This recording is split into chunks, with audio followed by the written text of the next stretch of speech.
Hello friends, welcome back to our channel. Friends, last time मैं ભારતીય કરારના કાયદાના મોસ્ટ ઇમ્પોર્ટન્ટ એમસીક્યુઝમાંથી લાસ્ટ ટાઈમ બહુ જ અગત્યનો ક્વેશ્ચન નંબર 20 આપ સૌને પૂછ્યો હતો અને એમાં પૂછ્યું હતું કે an agreement to refer the dispute to the arbitrator is valid. Option A, in respect of dispute already arisen, પહેલાથી ઊભા થયેલા વિવાદોના સંદર્ભમાં. In respect of dispute which may arise in future, ભવિષ્યમાં ઉદ્ભવતા વિવાદોના સંદર્ભમાં. બોથ એ એન્ડ બી, એ અને બી બંને, કે પછી નાઇધર એ નોર બી, ના તો એ ના તો બી. તો ક્વેશ્ચન નંબર 20માં આપ સૌના મહત્તમ આન્સર્સ મળ્યા છે અને ક્વેશ્ચન નંબર 20માં સાચો જવાબ સી છે ને લગભગ દરેક સ્ટુડન્ટે અહીંયાથી સાચો જવાબ આપ્યો છે. આર્બિટ્રેટર લવાદને મોકલવાની વાત છે વિવાદ માટે, તો ક્વેશ્ચન નંબર 20માં સાચો જવાબ સી બની જશે. Friends, both A and B will be correct answer. અને જેમને પણ સાચો આન્સર આપ્યો છે, many congratulations to all of you. Friends, આજે આપણે ફરી એકવાર મળ્યા છીએ ને વાત કરવાના છે ભારતીય કરારના કાયદાના મોસ્ટ ઇમ્પોર્ટન્ટ બીજા એમસીક્યુઝ વિશે. આપ પણ સાથે સાથે ક્વેશ્ચનના આન્સર્સ આપજો, જેથી આપની તૈયારી કેવી છે એ પણ ખબર પડી જાય. અને સાથે સાથે કોમેન્ટ કરીને આન્સર આપતા રહેજો. ફ્રેન્ડ્સ, ભારતીય કરારના કાયદામાંથી ફ્રિકવન્ટલી જે ક્વેશ્ચન્સ પૂછાય છે એની આપણે ચર્ચા કરતા આવ્યા છીએ ને આજે પણ કરવાના છે. જે પણ કોઈ સ્ટુડન્ટ્સ ચેનલ પર નવા છે, પ્લીઝ ચેનલને સબસ્ક્રાઇબ કરી લો, બેલ નોટિફિકેશન આઇકોનને ઓન કરી લેજો, જેથી આવનારા મોસ્ટ ઇમ્પોર્ટન્ટ વિડીયોઝના નોટિફિકેશન આપ સૌને સૌથી પહેલા મળી જાય. બિલકુલ સમયને નહીં બગાડીએ, શરૂ કરીશું આજનો વિડીયો.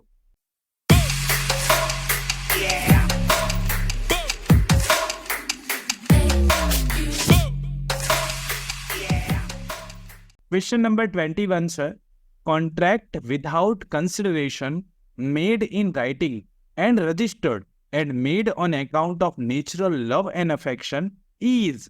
લેખિતમાં જે કરાર કરવામાં આવે છે એ વિચારણા એટલે કે અવેજ વિનાનો કરાર અને નોંધાયેલ અને કુદરતી પ્રેમ અને સ્નેહને કારણે કરવામાં આવેલો હોય તો એ કરાર કેવો છે? ઓકે, એકાઉન્ટ ઓફ નેચરલ લવ અને અફેક્શન, એમાં કોઈ અવેજ નથી, વિથઆઉટ કન્સિડરેશન છે, અવેજ નથી, તો એ કરાર કેવો ગણાશે? વોઇડ, વોઇડેબલ એટલે રદ કરી શકાય તેવું, અનએન્ફોર્સિએબલ એટલે બિન અસરકારક, કે પછી ડી, વેલિડ. તો ક્વેશ્ચન નંબર 20માં શું આવશે? 21માં શું આવશે જવાબ? તો ક્વેશ્ચન નંબર 21માં સાચો જવાબ આવે ડી, વેલિડ. ઓકે, અહીંયા વેલિડ છે. કેમ? કારણ કે આપણે તો જાણીએ છીએ કે કોઈ પણ કરારમાં અવેજ હોવો આવશ્યક છે. જો કોઈ કરારમાં અવેજ નહીં હોય તો એ કરાર વેલિડ બને નહીં. પણ અમુક અપવાદો છે એના, એમાંથી એક અપવાદ આ છે કે નેચરલ લવ અને અફેક્શનથી કોઈ આવો કરાર થયો છે, લેખિતમાં રજિસ્ટર્ડ કરવામાં આવ્યો છે અને એમાં અવેજ નથી, તો એવો કરાર વેલિડ બને. અપવાદમાંથી પૂછવામાં આવેલો પ્રશ્ન, સાચો જવાબ ડી બનશે.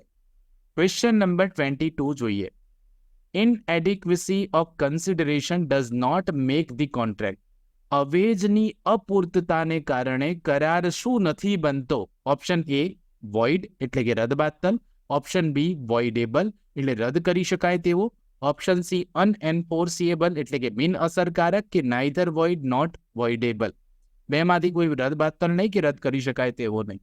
તો 22 નંબરના પ્રશ્નમાં સાચો જવાબ પણ અહીંયાથી પણ ડી બનશે, કે આ કરાર અવેજની અપૂર્તતા છે. એનો મતલબ એવો નથી કે એ કરાર વોઇડ બને કે વોઇડેબલ બને. ઓકે, એમાં અપવાદ પણ છે, વેલિડ પણ બની શકે ને, એટલે અહીંયા જવાબ આવશે ડી. બહુ અગત્યનો પ્રશ્ન આ પણ છે, D will be correct answer. Question number 23 જોઈએ. Inadequacy of consideration is relevant in determining the question of. હવે અહીંયા કહે છે કે અવેજ અપૂર્તો છે, તો એ કયો પ્રશ્ન નક્કી કરી શકવાના કોન્સેપ્ટ સાથે રિલેવન્ટ છે? ખાસ કરીને કયો પ્રશ્ન એનાથી તમે નક્કી કરી શકો જ્યારે અવેજ ઓછો છે? તો ઓપ્શન એ, ફ્રોડ એટલે કે છેતરપિંડી. ઓપ્શન બી, મિસરિપ્રેઝન્ટેશન એટલે ખોટી રજૂઆત. ઓપ્શન સી, અનડ્યુ ઇન્ફ્લુઅન્સ એટલે અયોગ્ય પ્રભાવ, કે ઓપ્શન ડી, ફ્રી કન્સેન્ટ મફત સંમતિ અથવા તો મુક્ત સંમતિ. તો 23ના કોન્સેપ્ટમાં સાચો જવાબ શું બનશે? જ્યારે અવેજ જ અપૂરતો છે તો એ કેવા પ્રશ્નનો તમે નિર્ણય કરી શકો એના સાથે? યસ, કે અહીંયા ભાઈ અવેજ અપૂરતો છે તો શું મુક્ત સંમતિ આપી હશે? સાચો જવાબ બને ડી, ફ્રી કન્સેન્ટ, જેને આપણે કહીએ મુક્ત સંમતિ. 23માં કરેક્ટ આન્સર શું બની જશે? D, free consent. 24 જોઈએ. An agreement in connection with horse racing under section 30 is. Horse racing જે ઘોડાદોડ કરાવવામાં આવે છે એ ના સંબંધમાં કોઈ વ્યક્તિ કરાર કરશે કલમ 30 હેઠળ. કલમ 30 જે છે એ પર્ટિક્યુલરલી ભારતીય કરારના કાયદાની કલમ 30 એગ્રીમેન્ટની વાત કરે છે હોર્સ રેસિંગ સંબંધે. તો એ એગ્રીમેન્ટ કેવો બને? ઓપ્શન એ વેલિડ બનશે, માન્ય બનશે. ઓપ્શન બી વોઇડેબલ બનશે. ઓપ્શન સી એ વોઇડ બને કે ઓપ્શન ડી અનએન્ફોર્સિયેબલ બને. તો શું જોવું પડે? કલમ 30 જોવી પડે. કયા કાયદાની જોશો કલમ 30? તો ભારતીય કરારના કાયદાની કલમ 30 આપણને આપેલું જ છે. સીધી આપણે કલમ 30 બેર એક્ટમાંથી ખોલીશું ને વાંચીશું તો તમને ખબર પડી જશે કે હોર્સ રેસિંગ વાળા જે સમજૂતીઓ કરવામાં આવે છે 24 નંબર, એમાં સાચો જવાબ શું બનશે? વેલિડ, એ માન્ય છે. ઓકે, એના સંદર્ભે જે પણ કોઈ હોર્સ રેસિંગ બાબતે જે એગ્રીમેન્ટ કરવામાં આવશે એ માન્ય છે, વેલિડ છે. ઓકે, તો 24 સાચો જવાબ શું બનશે? એ બની જશે. A will be correct answer. 25 જોઈએ. An agreement not to raise the plea of limitation. લિમિટેશનની પ્લી, અરજી ન વધારવાનો કોઈ કરાર કરે તો એ કરાર કેવો કરાર કહેવાય? કે ભાઈ કંઈ વાંધો નહીં, આટલો ડિલે થયું છે, આપણે લઈ લઈશું. આની પ્લી આપણે નથી રેઇઝ કરવી, કે આમાં કંઈ ઓબ્જેક્શન નથી લેવું, તમે કરો અરજી. એટલે એવી સમજૂતી કરવામાં આવે કે તમે વાંધો ન લેતા, મારી અરજી જે છે મુદત બહારની છે, સમય મર્યાદા પૂરી થઈ ગઈ છે અને પછીની છે. સાવાવાળાને સાથે એવો કરાર કરવામાં આવે છે કે ભાઈ તમે વાંધો ન લેતા. તો આવો કોઈ વ્યક્તિ એગ્રીમેન્ટ કરે તો કેવો ગણાય? વેલિડ એન્ડ બાઇન્ડિંગ, માન્ય અને બંધન કરતા, વોઇડ, વોઇડેબલ કે ઇલીગલ. તો 25 નંબરના ક્વેશ્ચનનો સાચો જવાબ બને છે બી, વોઇડ. એ રદબાતલ ગણાશે.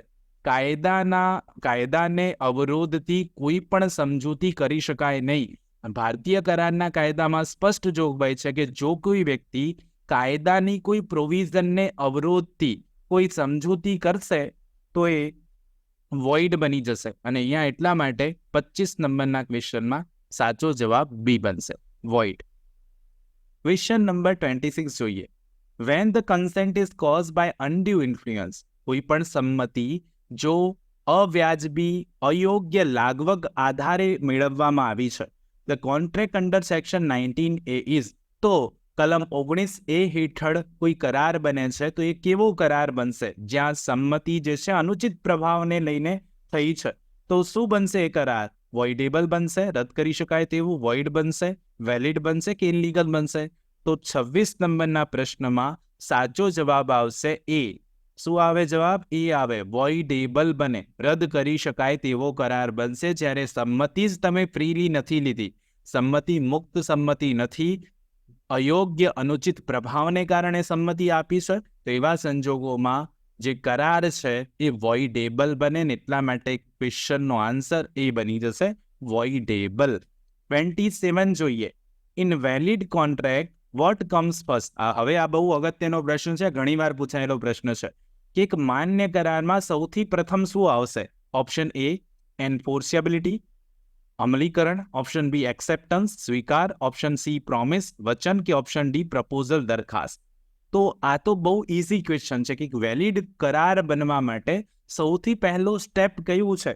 તો 27 નંબરમાં સાચો જવાબ, યસ આપ સૌનો સાચો જવાબ આવી જ ગયો હોય. સાચો જવાબ છે ડી, પ્રપોઝલ. સૌથી પહેલા શું આવે? પ્રપોઝલ આવે. ઓકે, પ્રપોઝલને એક્સેપ્ટન્સ મળે તો એ પ્રોમિસ બની જાય અને પછી એન્ફોર્સિબિલિટી આવે. તો અહીંયા સાચો જવાબ ડી બને. સૌથી પહેલા કરાર માટેનું પ્રથમ પગથિયું આપણે કહી શકીએ તો એ છે પ્રપોઝલ, જેને આપણે દરખાસ્ત કહીએ છીએ. તો 27 નંબરમાં સાચો જવાબ ડી બની જશે. ક્વેશ્ચન નંબર 28 જોઈએ. Goods ડિસ્પ્લેડ in a shop with a price tag. આપ કોઈ પણ શોપિંગ મોલમાં જાઓ તો તમે કોઈ કપડાની દુકાનમાં ગયા છો તો કપડામાં શું હોય છે? કપડામાં એક પ્રાઇસ ટેગ લાગેલી હોય છે ને ડિસ્પ્લે કરવામાં આવેલું હોય છે. તો અહીંયા એ જ પ્રશ્ન પૂછ્યો છે કે દુકાનમાં પ્રાઇસ ટેગ સાથે દર્શાવવામાં આવેલો કોઈ માલ છે તો એ શું બતાવે છે? ઓપ્શન એ ઓફર બતાવે છે. Option B invitation to offer છે, એટલે ઓફર કરવા માટેનું આમંત્રણ છે. ઓપ્શન સી કાઉન્ટર ઓફર છે કે પછી ઉપરોક્તમાંથી કોઈ નહીં. તો ઓફરની વાત જ્યારે આપણે કરવામાં આવી છે કે દુકાનમાં કોઈ પ્રાઇસ ટેગ સાથે કોઈ માલ બતાવવામાં આવી રહ્યો છે તો એને શું કહીશું? 28 નંબરના ક્વેશ્ચનમાં સાચો જવાબ છે ઇન્વિટેશન ટુ ઓફર. ઓકે, એને શું કહીએ આપણે? Invitation to offer. ઓફર માટેનું આમંત્રણ છે. આ પણ પ્રશ્ન ઘણીવાર પૂછાયેલો છે. તો યાદ રાખી લેજો, એઝ ઇટ ઇઝ જે પણ કોઈ દુકાનમાં પ્રાઇસ ટેગ સાથે જે માલ બતાવવામાં આવે છે, દર્શાવવામાં આવે છે, એ ઓફર નથી પણ ઇન્વિટેશન ટુ ઓફર છે, જેને આપણે ઓફર કરવા માટેનું આમંત્રણ કહીએ છીએ. B will be correct answer. Question number 29, બહુ અગત્યનો પ્રશ્ન છે, ધ્યાન રાખજો. A son forge his name to a promissory note. એના પુત્રએ પ્રોમિસરી નોટમાં બીનું નામ બનાવટી કરી નાખ્યું છે.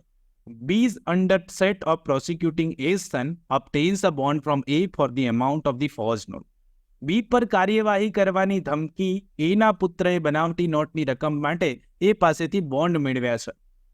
If B sues on this bond the court, જો બી આ બોન્ડ પર કોર્ટમાં દાવો કરશે તો કોર્ટ શું કરી શકે?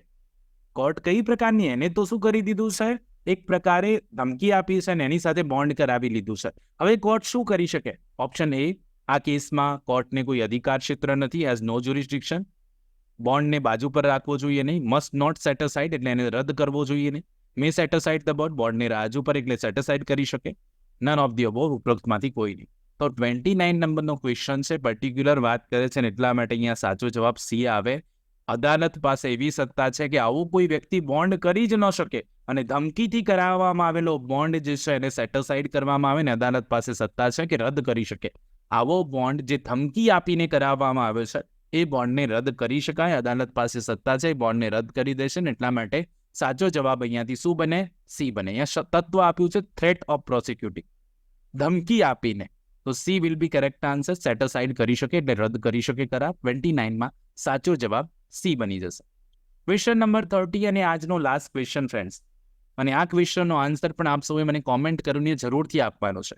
ક્વેશ્ચન નંબર 30 શું છે સમજીએ, જરૂરથી કોમેન્ટ કરજો અને આ વિડીયોને લાઇક કરજો ને ચેનલ પર જે પણ કોઈ સ્ટુડન્ટ નવા છે પ્લીઝ સબસ્ક્રાઇબ કરીને બેલ નોટિફિકેશન ઓન કરી લેજો. સાથે સાથે ફ્રેન્ડ્સ આપ દરેકને રિક્વેસ્ટ કરું છું કે આપના જેટલા પણ મિત્રો છે ઓલ ઇન્ડિયા બાર એક્ઝામિનેશન આપવાના છે, દરેકને આ વિડીયો શેર જરૂરથી કરજો.